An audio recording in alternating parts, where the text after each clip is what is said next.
तो जैसा कि लास्ट एपिसोड में हम लोगों ने देखा था कि लियो वो एक प्रिंसेस से उसका मैप फ्रेगमेंट छीनने की कोशिश करता है, तो वो प्रिंसेस कुछ ज्यादा ही ताकतवर होती है, जिसकी वजह से लियो को उससे फ्रेगमेंट छीनने में काफी ज्यादा दिक्कत का सामना करना पड़ता है। मगर हमने देखा था कि वहां पर एक और लेडी भी आ गई थी, जिसे वो सब लोग ग्रैनी कहते हैं क्योंकि उसकी एज 2000 साल से भी ज्यादा थी, और वो लियो पर कभी कंधे पर चढ़कर उसे पकड़ती है तो कभी उसके शोल्डर पर चढ़ जाती है, मगर किसी भी तरह से लियो उसे अपने ऊपर हावी होने नहीं देता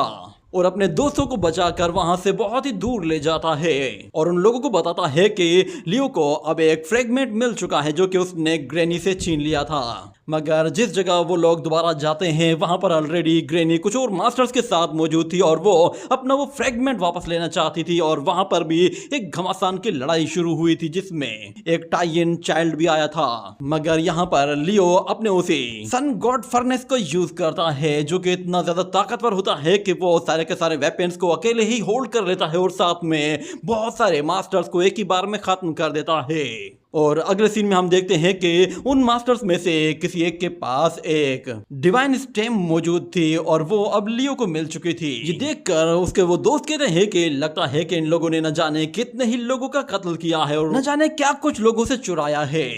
वो छोटी सी ब्रांच असल में फुसेंग डिवाइन ट्री की ब्रांच थी, और जैसे ही वो लोग उसे टच करने की कोशिश करते हैं तो वो फौरन से अपना हाथ पीछे हटा लेते हैं क्योंकि फुसेंग डिवाइन ट्री की ब्रांच बहुत ज्यादा गर्म होती है। ये देखकर यान कहता है कि लगता है कि शायद वो ओल्ड लेडी भी इसे खुद से रिफाइन नहीं कर पाई है, इसीलिए अभी तक ये चीज उसने अपने पास संभाल कर रखी हुई थी। उसे पता था कि फ्यूचर में ये चीज उसके काम आ सकती है, मगर यहाँ पर अचानक से वो छोटी सी ब्रांच लियो की बॉडी में एब्जॉर्ब होना शुरू हो जाती है।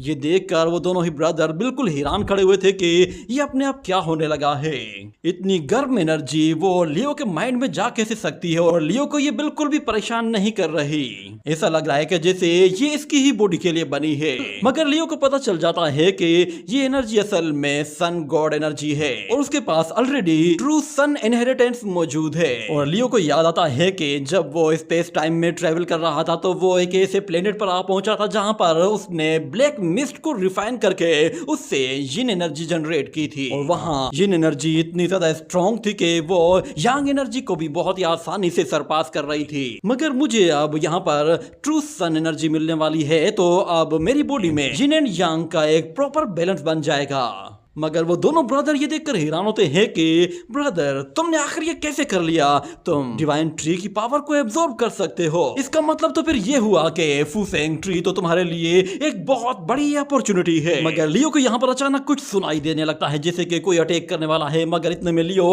अपने सिल्वर ब्रेसलेट को थ्रो करता है तो वो सिल्वर ब्रेसलेट उन ब्रदर से होते हुए सीधा एक वॉरियर को जाकर हिट करता है, मगर उस वॉरियर ने उस ब्रेसलेट को बहुत ही आराम से रोक लिया होता है क्योंकि उसके चारों तरफ एक पावरफुल बैरियर बना हुआ था। ये देखते ही वो दोनों ब्रदर भी हैरान हो गए थे और वो वॉरियर कहता है कि तुम लोगों को नर्वस होने की कोई जरूरत नहीं, मैं यहाँ पे लड़ने के लिए नहीं बल्कि तुम तीनों से बात करने के लिए आया हूँ। यहाँ हमें दिखाया जाता है ये वॉरियर कोई और नहीं बल्कि खुद लुया होता है,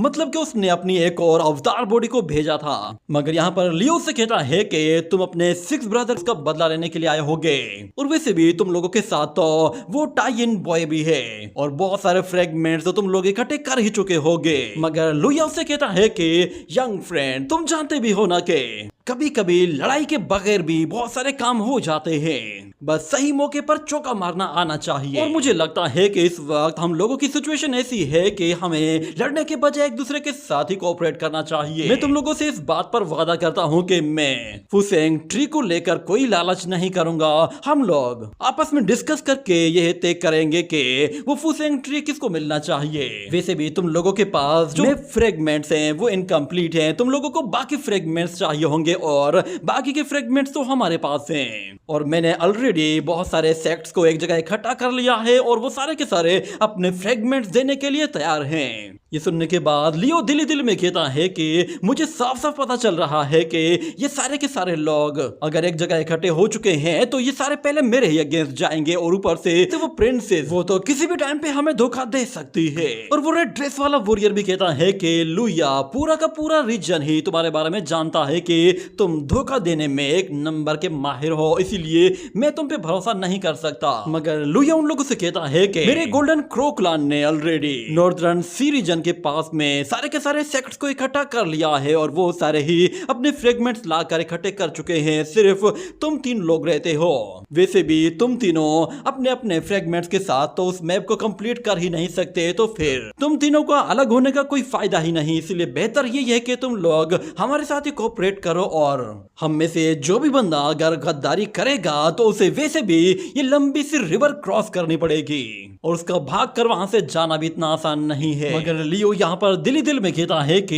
ये बंदा या तो हम लोगों को बेवकूफ समझ रहा है या फिर ये खुद बहुत बड़ा बेवकूफ है, क्योंकि इसके बारे में तो सब लोग जानते हैं कि इसने अपने अर्ली ईयर्स में जीवी स्टार पर बहुत ज्यादा तबाही मचाई थी, और लगता है कि शायद ये दोबारा से कोई बहुत बड़ी जंग की तैयारी कर रहा है। इतना कहने के बाद हमें दिखाया जाता है कि लुया उन लोगों को अपने साथ ले जाता है, और वो लोग नॉर्थ सी को क्रॉस करने के लिए बोट्स का सहारा लेते हैं, और जब वो लोग उस सी को क्रॉस करते हैं तो फौरन से उसकी दूसरी तरफ चले जाते हैं, जहां पर ऑलरेडी बहुत सारे सेक्ट्स के मास्टर्स और बहुत सारे डिसाइपल्स एक जगह इकट्ठे खड़े हुए थे। जब वो इन तीनों को देखते हैं तो वो सारे ही मास्टर्स और डिसाइपल्स एक ही साथ कहते हैं कि इन लोगों को कुत्ते की मौत मारना चाहिए, ये एक नंबर के दोगले इंसान हैं, और जिन लोगों से उन लोगों ने वो फ्रेगमेंट्स छीने थे वो तो पहले से ही उन पर तपे हुए थे, और बहुत सारे लोग पहले से ही जानते थे कि ये लोग यहाँ पर आए हैं तो इन लोगों की सिर्फ एक ही नजर होगी, और वो डिवाइन ट्री पर होगी। और वो रेड ड्रेस वाला वॉरियर कहता है कि मैंने मरमेड पाथवे के बारे में बहुत ज्यादा बातें सुनी थी, पर लगता है कि शायद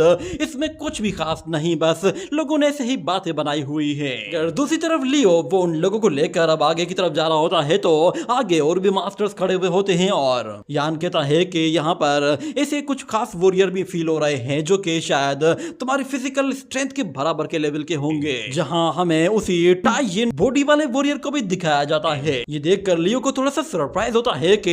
ये लड़का मेरे उस सन गॉड फर्नेस से मरा नहीं था, इसका मतलब है इसकी बॉडी सच में काफी इंटरेस्टिंग है, और ऊपर से इसने अपने हाथों में जो स्कल पकड़ रखी है ये भी कोई खास वेपन है। इतने में लुया का वो क्लोन एनर्जी फॉर्म में कन्वर्ट होकर वापस से लुया की रियल बॉडी की तरफ चला जाता है, और फिर सभी मास्टर्स से कहता है कि चलो वक्त आ गया है कि हमें 36 फ्रेगमेंट्स को बाहर निकालना चाहिए और उस मैप को कंप्लीट करना चाहिए, क्योंकि उस मैप के बारे में कहा जाता है कि जब वो मैप कंप्लीट हो जाएगा तो सी मैप के जरिए ही वो डिवाइन ट्री यहाँ अपीयर होगा। इतना कहने के साथ वो उसी फुसेंग ट्री के मैप को बाहर निकालता है, और हमें दिखाया जाता है कि वो मैप जब ऊपर आता है तो उसके बहुत सारे फ्रेगमेंट्स मिसिंग होते हैं, और लुया उन लोगों को बताता है कि जब यहाँ पर वो डिवाइन ट्री अपीयर होगा तो उम्मीद है कि सब लोग अपनी दुश्मनी को भूल जाएंगे और मेरे क्रो क्लान की काइंडनेस को हमेशा याद रखेंगे। कहने के बाद हमें दिखाया जाता है वो लोग फिर एक एक करके अपने वो फ्रेगमेंट्स देना शुरू कर देते हैं, तो वो फ्रेगमेंट अपने आप ही उस मैप के साथ अटैच होना शुरू हो गए थे। यहाँ तक कि उस प्रिंसेस के पास भी एक फ्रेगमेंट मौजूद था, और हर सेक्ट अपने पास एक एक या दो फ्रेगमेंट्स होल्ड किए हुए होता है, मगर आखिर वाले फ्रेगमेंट लियो के पास थे। तो ये देखकर लियो भी अपने वो 2 फ्रेगमेंट्स बाहर निकालता है जो कि सबसे खास फ्रेगमेंट थे, और उन फ्रेगमेंट्स के कंप्लीट होते ही वो मैप भी कंप्लीट हो जाता है, और उसके साथ वहां पर बहुत तेज लाइट अपीयर होती है, और उसकी वजह से वहां एक बड़ी सी डिवाइन फॉर्मेशन क्रिएट हो जाती है जो कि वहां एक डिवाइन ट्री को अपीयर कर देती है। वो डिवाइन फुसेंग ट्री जैसे ही वहां अपीयर होता है तो उसके चारों तरफ एक पावरफुल बैरियर भी बन जाता है। ऐसा इसलिए होता है ताकि फुसेंग डिवाइन ट्री वो अपने आप को एनिमल से और मॉन्स्टर से प्रोटेक्ट कर सके, मगर यहाँ पर सारे के सारे कल्टीवेटर्स थे और वो सारे ही अब उस फुसेंग डिवाइन ट्री को देख लेते हैं, तो उन्हें दिमाग में बस एक ही बात आ रही होती है कि जो भी शख्स इस डिवाइन ट्री को हासिल कर लेगा उसके पास 2 लाइफ स्पेन्स आ जाएंगे, यानी कि वो शख्स मरने के बाद दोबारा से जिंदा हो सकता है और एक और लाइफ भी जी सकता है। मगर यान को उस ट्री के बारे में भी काफी ज्यादा नॉलेज होती है और वो उन लोगों को बता रहा होता है कि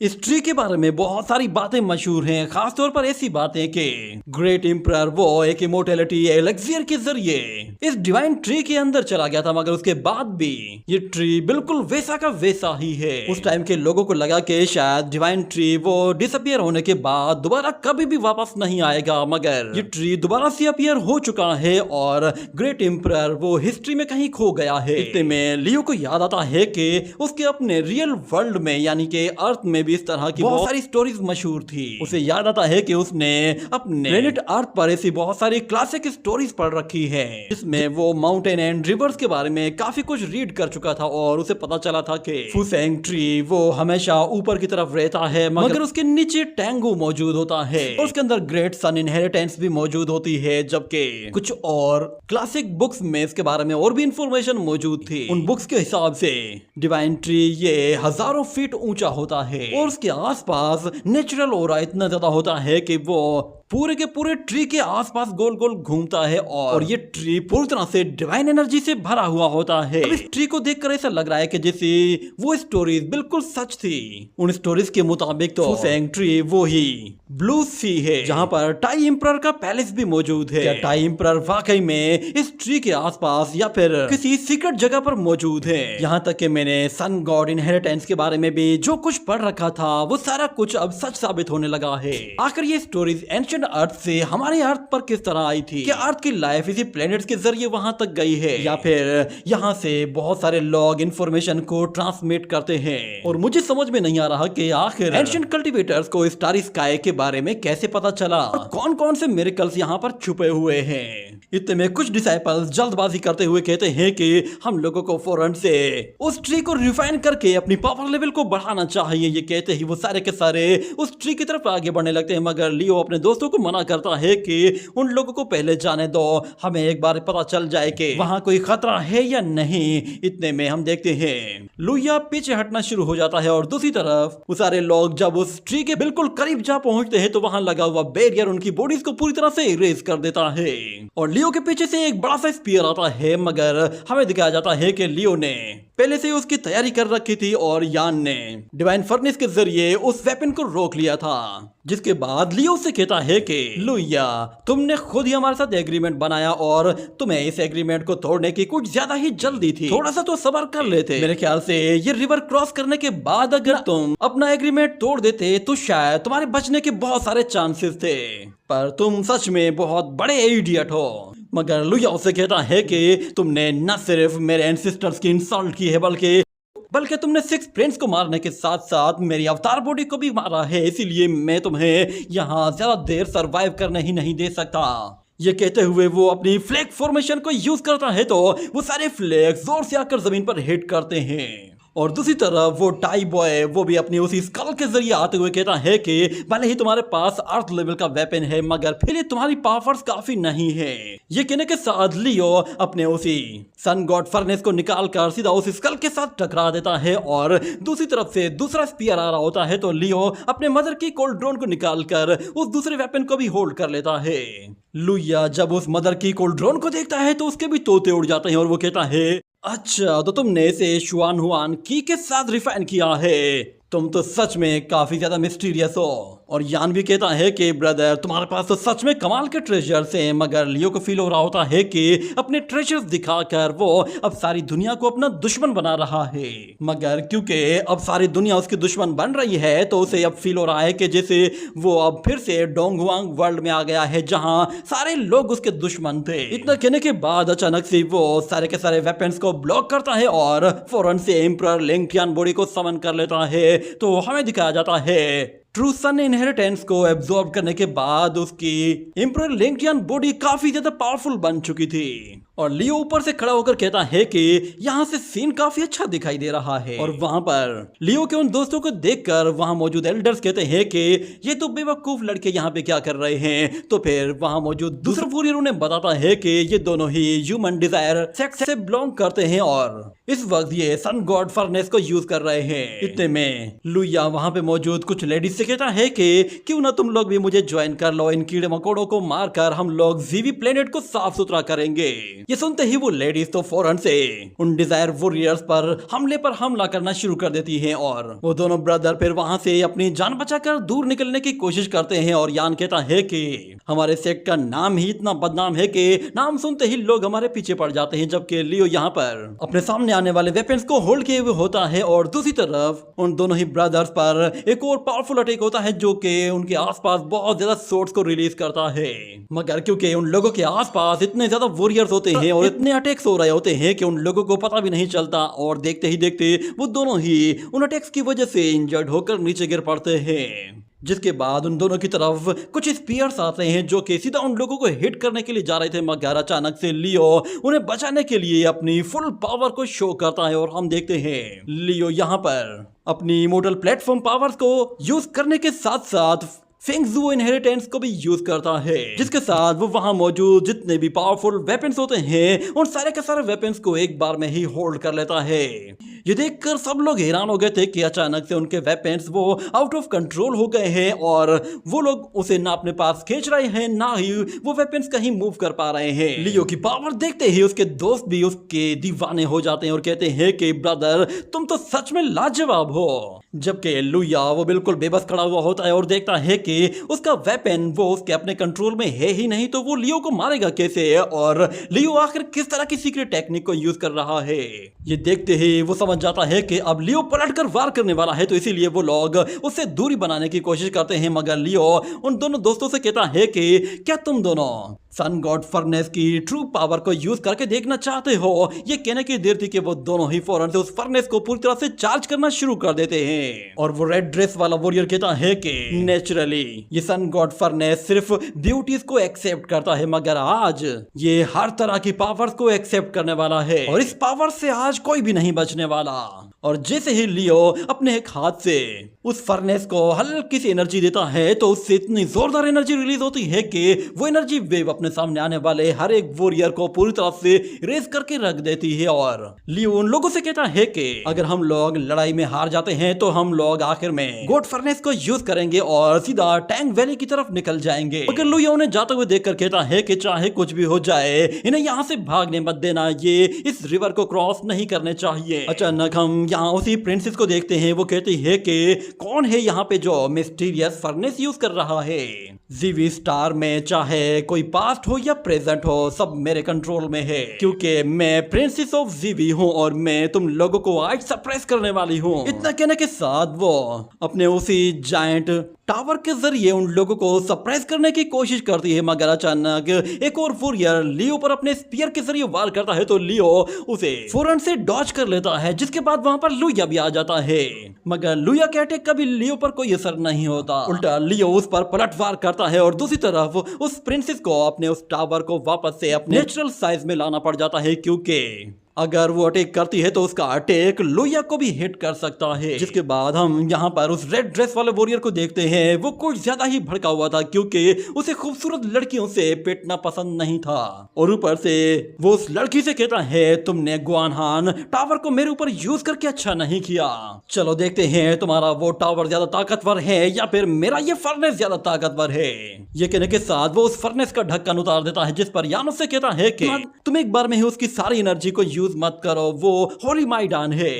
मगर उसका भाई कहता है मुझे अब किसी की कोई परवाह नहीं। यहाँ पर वो प्रिंसेस अचानक पीछे से अपने उसी गुआनहान ट्रेजर का यूज करते हुए लियो को उस ट्रेजर के अंदर लॉक करने की कोशिश करती है तो लियो खींचा चला जाता है और उस गुआनहान ट्रेजर के अंदर बंद हो जाता है, जबकि वो रेड ड्रेस वाला वॉरियर उस लड़की को ही अपने उस फर्नेस के अंदर खींचकर बंद कर लेता है। जिसके बाद वो बहुत ज्यादा खुश होता है कि फाइनली मैंने उस होली माइडान को इसके अंदर लॉक कर दिया है। मुझे यकीन नहीं आ रहा कि मैंने उसके साथ साथ गुआनहान ट्रेजर को भी लॉक कर लिया। आज से जीवी स्टार की प्रिंसेस वो मेरे फर्नेस के अंदर रहेगी। मैंने कभी सोचा भी नहीं था कि जीवी स्टार की सबसे खूबसूरत और हसीन लड़की वो मैं इतनी आसानी से कैप्चर कर लूंगा। वो लियो से कहता है ब्रदर तुमने देखा मैंने कितना कमाल का मूव किया था, मगर यहाँ पर यानो से बताता है तुमने उस लड़की के साथ साथ लियो को भी इसके अंदर बंद कर दिया है। बदकिस्मती से तुमसे पहले ही उस लड़की ने गुआनहान पैलेस के अंदर एब्जॉर्ब कर लिया था। ये बात सुनते ही उस दूसरे लड़के को तो झटका लगता है और वो कहता है क्या ये कब हुआ। वो लियो को आवाज देता है कि ब्रदर क्या तुम बाहर आ सकते हो, तुम बिला वजह इस फर्नेस के अंदर कैसे चले गए। मगर यहाँ वो देखता है कि उसके सामने और भी वॉरियर्स खड़े हुए हैं, जिस पर वो उन लोगों से कहता है कि तुम लोगों ने देखा ना अभी क्या हुआ, अगर तुम लोगों ने कोई भी अटैक करने की कोशिश की तो तुम्हारा भी यही हाल होगा। जबकि लुइया कह रहा होता है आखिर इसके पास इतना पावरफुल ट्रेजर कहां से आया कि इसने होली माइडान को ही अपने फर्नेस के अंदर लॉक कर लिया है। मुझे कुछ भी करके इन दोनों इडियट से अपनी जान छुड़ानी होगी और उस लड़की को बचाना होगा। ये कहते ही वो अपना स्पीयर तेजी से थ्रो करता है तो वो दोनों ब्रदर अपना वो फर्नेस सामने ले आते हैं। जबकि यहाँ पर वो प्रिंसेस उस फर्नेस के अंदर लॉक होती है और वो देखती है कि वहां पर उसके सामने एक बहुत ही बड़ा मंत्र लिखा हुआ है और वो उसे अभी देख ही रही होती है कि अचानक से उस मंत्र के अंदर से बहुत सारी एनर्जी निकल कर सीधा उसकी तरफ आने लगती है और वो एनर्जी जैसे उसे हिट करती है तो उसका माइंड अनस्टेबल होने लगता है। जिस पर वो लड़की कहती है कि क्या ह्यूमन डिजायर सेक्स का यही तरीका है। इतना कहने के बाद वो अपने चारों तरफ एक बैरियर बना लेती है ताकि कम से कम वो उस एनर्जी से ही अपने आप को बचा सके। मगर हमें दिखाया जाता है कि वो एनर्जी जब उसके बैरियर को हिट कर रही होती है तो आहिस्ता आहिस्ता वो उसे तोड़ना शुरू कर देती है और जैसे ही वो एनर्जी उसे डिस्ट्रॉय करते हुए उस बैरियर के अंदर चली जाती है तो वो लड़की फौरन से अपने ग्वानहान ट्रेजर के अंदर चली जाती है ताकि वो अपने आप को उस एनर्जी से बचा सके। और ग्वानहान ट्रेजर के अंदर हमें दिखाया जाता है कि लियो जब उस ट्रेजर के अंदर बंद था तो वो लड़की भी वहां पर आ पहुंचती है और वो आते साथ ही लियो से कहती है कि तुम सच में कितने बड़े बेवकूफ हो, तुम्हें लगता है कि तुम मेरे ट्रेजर को ब्रेक करके निकल सकते हो। तुम्हें क्या लगता है क्या तुम कोई गॉड हो? तुम्हारे लिए बेहतर यही है कि अपनी प्रिमोडियल स्पिरिट को मेरे हवाले कर दो और फौरन से मुझे अपना मास्टर एक्सेप्ट कर लो, इस तरह कम से कम तुम्हारी जान बच जाएगी। तो लियो से कहता है कि अगर मैं इस ट्रेजर से बाहर नहीं निकल सकता तो फिर तुम भी एक बात अच्छी तरह से जान लो कि तुम उस सन गॉड फर्नेस से बाहर नहीं निकल सकती, इसीलिए अब तुम्हें तुम्हारे लक पर डिपेंड करना पड़ेगा। मगर प्रिंसेस कहती है कि मैंने तुम्हें ऑफर दी थी, तुम अपनी जान बचा सकते थे, पर अब मुझे इसका ब्लेम मत देना। ये कहने के साथ वो लियो के ऊपर एक साथ ही बहुत सारे पावरफुल फ्लैश अटैक करना शुरू कर देती है और हमें दिखाया जाता है लियो के पास यहाँ पर लाइटनिंग स्पीड होती है तो वो बहुत ही आसानी से उन अटैक्स को डॉज करते हुए उस मदर की कोल्ड्रोन का भी यूज करता है और उसे देखते ही वो प्रिंसेस यहाँ पर अपने डायग्राम व्हील को यूज करती है जिससे वो मदर की कोल्ड्रोन को वहां होल्ड कर लेती है। पर लियो से कहता है कि ये तो बस मैंने तुम्हें एंगेज करने के लिए यूज किया है, असल वेपन तो अभी आने वाला है। ये कहते ही वो एक एंशिएंट रेलिक बाहर निकालता है और वो रेलिक जैसे ही उस व्हील पर दे मारता है तो उससे कोई खास इंपैक्ट तो नहीं हुआ था, मगर वो प्रिंसेस लियो को पुश करने के लिए अपने ग्वानहान पैलेस को यूज करती है। और यहाँ पे हमें दिखाया जाता है वो ट्विन ब्रदर्स उस फर्नेस को होल्ड किए हुए होते हैं, मगर अचानक से उनके ऊपर एक और बड़ा सा ग्वानहान पैलेस यूज किया जाता है जो कि वो गोल्डन फर्नेस तो जिससे वो गोल्डन फर्नेस उसे होल्ड तो कर लेता है, मगर वो लड़कियां उन ट्विन ब्रदर्स को एक वार्निंग देती है। वो उन दोनों से कहती हैं तुम हमारे होली माइडान को छोड़ दो तो हम तुम्हें भी छोड़ देंगे, वरना हम लोग ऐसी फॉरबिडन पावर्स को भी यूज कर सकते हैं जिसके जरिए हम तुम्हें यहीं मसल कर रख देंगे। मगर वो ट्विन ब्रदर उनकी कोई बात नहीं मानते, जिस पर वो लेडीज कहती हैं कि ये लोग जानबूझकर हमारा टाइम जाया कर रहे हैं, फौरन से इन्हें यहीं खत्म कर दो और होली माइडान को रिकवर करो। इस तरह वो सारे के सारे एक साथ मिलकर ही अटैक करते हैं, जिस पर यान और उसका वो ब्रदर दोनों ही उस अटैक को पूरी ताकत के साथ बर्दाश्त करने की कोशिश कर रहे थे। ये देखते ही वो रेड ड्रेस वाला वॉरियर कहता है अच्छी बात है, तुम लोगों ने अपनी औकात दिखा दी है, अब मैं भी पीछे हटने वाला नहीं हूँ। इतना कहते ही वो फौरन से उसी सन गॉड फर्नेस के अंदर उस प्रिंसेस पर एक और अटैक करता है और हमें दिखाया जाता है इस मर्तबा वो एनर्जी सीधा उस ग्वानहान पैलेस के अंदर चली जाती है, जिससे वो लड़की और भी ज्यादा डिस्टर्ब होने लगती है। और यहाँ पर लियो को होल्ड करना भी उसके लिए आसान नहीं था, जिस पर वो कहती है कि मुझे जल्द से जल्द यहाँ से बाहर निकलना ही होगा, क्योंकि जितना ज्यादा टाइम मैं इसके अंदर रहूंगी मेरे लिए प्रॉब्लम्स उतनी ही ज्यादा बढ़ती जाएंगी। ये कहने के साथ वो फौरन से अपनी एक स्वॉर्ड बाहर निकाल लेती है और लियो से कहती है कि तुम्हारे मरने का अब टाइम आ चुका है। ये कहते ही वो अपनी स्वॉर्ड के साथ उस पर एक से एक के बाद एक अटैक किए जा रही होती है और इतनी तेजी से स्पिन कर रही होती है कि लियो को हिलने तक का भी मौका नहीं मिल रहा था। मगर लियो से कहता है कि तुम मरमेड डाउ पावर को यूज कर रही हो, क्यों ना हम लोग एक साथ बैठकर कुछ बात कर लें। पर वो लड़की कहती है कि अब बात करने के लिए कुछ भी नहीं बचा। इतने में अचानक लियो उसे वहां से पीछे धकेल देता है, जिसके बाद वो लड़की समझ जाती है कि इसे हराना इतना ज्यादा आसान नहीं होगा, इसीलिए वो उसे हराने के लिए एक और टेक्निक यूज करने वाली होती है। और वो लियो से कहती है कि मैंने इस तरह की होली बॉडी के बारे में सुना है कि उसके अंदर फिजिकल स्ट्रेंथ लाजवाब होती है। चलो आज ये चीज आजमा कर देखते हैं कि क्या वाकई में तुम्हारे अंदर ऐसी कोई स्ट्रेंथ है भी या नहीं। ये कहने के साथ वो अपने 2 क्लोन बॉडीज को क्रिएट करते हुए सीधा लियो पर हमला कर देती है। मगर हमें दिखाया जाता है कि वो क्लोन बॉडीज जैसे जैसे उस पर अटैक कर रही होती हैं तो लियो बहुत ही आसानी से उनके अटैक को डॉज करते हुए उनसे दूरी बना रहा होता है और फौरन से हवा में ऊपर जाते ही अपनी यिन यांग पावर को भी एक्टिवेट कर लेता है। और वो लड़की अपनी आंखों से पहली मर्तबा यिन यांग पावर को अपने सामने यूज होते हुए देखती है कि लियो सिर्फ एक ही चुटकी के साथ उसकी दोनों की दोनों क्लोन बॉडीज को डिस्ट्रॉय कर देता है।